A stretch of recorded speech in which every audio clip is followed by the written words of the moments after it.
The first edition of The Charge of the Light Brigade by Alfred Lord Tennyson. I'm Adam Douglas from Peter Harrington, and I'd like to show you this remarkable printing of the poem. Now, when I say the first edition was published in a newspaper, so this is actually the first separate edition of the poem, printed separately as a broadside. You'll see it's printed on 3 sides of a bifolium. And it was printed first as a piece of public protest almost, after the Times had reported on the disaster of the charge of the Light Brigade.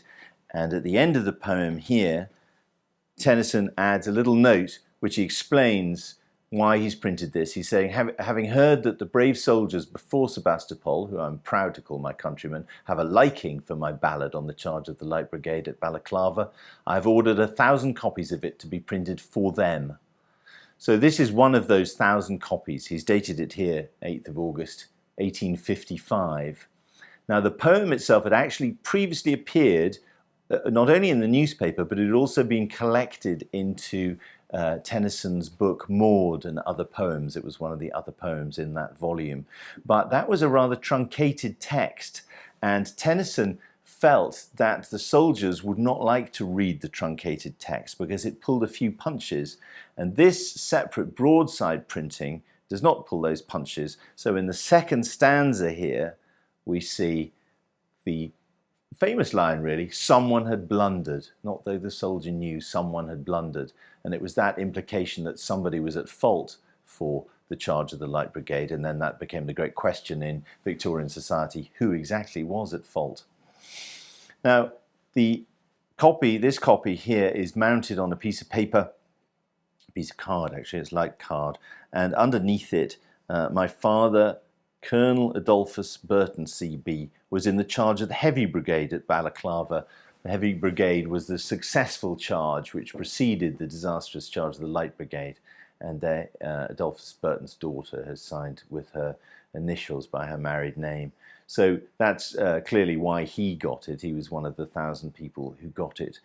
You can see straight away that the condition is that it has been creased for folding, and the top area where it was what would have been the outer layer after it's been folded is toned and dusty, dust soiled from where it was folded tightly, tight enough to go into a wallet. Now this, although there were 1,000 copies, which sounds quite a lot, is an incredibly rare survival. This is only the second copy that we're aware of that's been in commerce in the last, well, since 1975.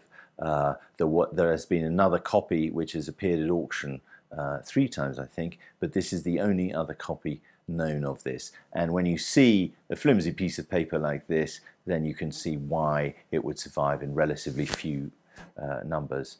But it is a remarkable printing with the full text of perhaps the most famous poem Tennyson wrote, and one of the most famous poems of the 19th century.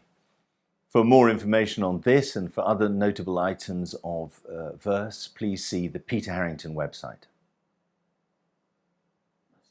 Great.